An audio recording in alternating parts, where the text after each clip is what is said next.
This is Dr. Mariah White, host of Your Life Matters. Thanks for listening to the following broadcast on Public House Media. You're listening to Catch Up, an official news production of Public House Media. Today is July 7th, 2020, and it's time to catch up on the news that you need to know about.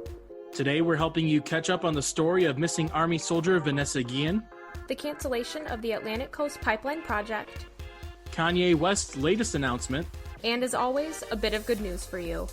We're your hosts, Dan Kotnick and Kylie Thompson. Welcome to Catch Up.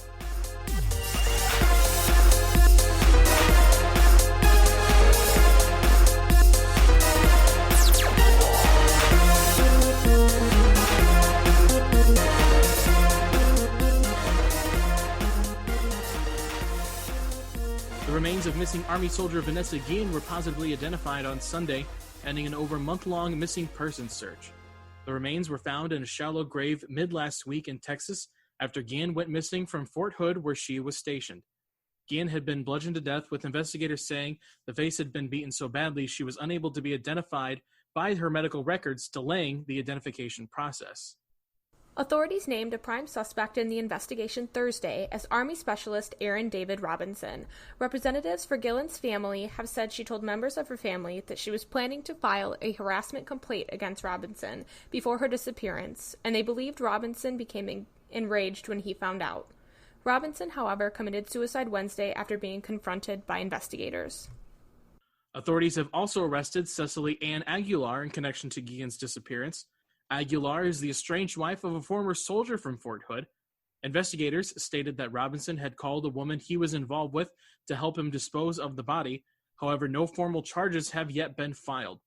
Guillen's disappearance has made national headlines over the past month, with criticism coming from many over the handling of the case. In what's being touted as a win for environmental groups, Dominion Energy and Duke Energy announced that they are canceling their Atlantic Coast Pipeline project.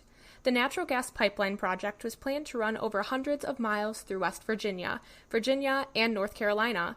Joining us to discuss this story further is Catch-Up News correspondent John Lauder. Thanks a lot for having me on. John, the first question that I want to ask you is, what is the reasoning and reaction given from the companies on why they won't be able to continue with the project? So obviously the biggest reason is this legal uncertainty, guys. This seems to be the biggest problem for Dominion Energy with the Atlantic Coast Pipeline project. Now, they had already dealt with tons of intense criticism and legal challenges from environmental and other groups. They don't say that that's the reason for this, but it's definitely factoring into that uncertainty. There were tons and tons of people that did not want this done. Lots of environmental activists around the country who tried to get this pipeline killed. They're definitely celebrating right now. But yeah, it's this legal uncertainty. Will they really be able to do it the way they want to do it? That's the biggest issue why they're not continuing with this project. John, we also saw today a judge rule that the controversial Dakota Access Pipeline in North Dakota would need to be temporarily shut down for an environmental impact study. So does both of these combine, do they feel like a trend that we could continue to see in cases like these, where these energy companies are going to have to do more to make similar projects work in the future? Yeah, when you look at the Dakota Access Pipeline as well, it's clear that the environmental aspect of this is being more focused on maybe than in the past. President Trump has come out supporting these pipelines. It is typically more of a Republican,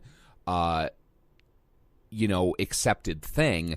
But environmentalists, a lot of liberal activists are not a fan of these pipelines, and they're making their voices heard. And it definitely is having an impact on these types of projects. And I think it is something to look at for the future because, again, these pipelines have a big impact on the environments where they are placed and where they are installed. And I think it's going to have a huge impact as we move along because people do not want these encroaching on the environment. So I think whenever you see a project like this, there's going to be blowback, there's going to be pushback, and that could eventually nix the project like it did with the Atlantic Coast Pipeline and like what it's doing right now with the Dakota Access Pipeline. John, thank you as always for taking the time. We always appreciate it. Thanks a lot for having me, guys. On Sunday, July 5th, Kanye West announced he will be running for president this year. The rapper has been involved in politics before and even teased a potential campaign, but this year he made it feel a little bit more real. West tweeted his plans days after teasing a new song and announcing a new album entitled God Country. Fans immediately tweeted their support for the musician and business mogul, who has a history of promoting himself and his projects with political statements. But according to CNN, so far, it doesn't appear West has any intention of actually running for president. With the election only 4 months away, West still needs to register with the Federal Election Commission, present a campaign platform, collect enough signatures to get on the November ballot, and more. He's also missed the deadline to file as independent candidate in many states. All of that aside, Tesla CEO Elon Musk responded to West's announcement on Twitter with, quote, "You have my full support." Kim Kardashian West, his wife and potential first lady, also retweeted her husband's announcement with an American flag emoji. We'll have to wait and see how all of this unfolds. Make sure to follow @TimeForKetchup on Twitter and Instagram to make sure you stay up to date. Now, moving on to today's good news. A heartwarming video from Brazil shows a woman and a cow performing a heartwarming duet.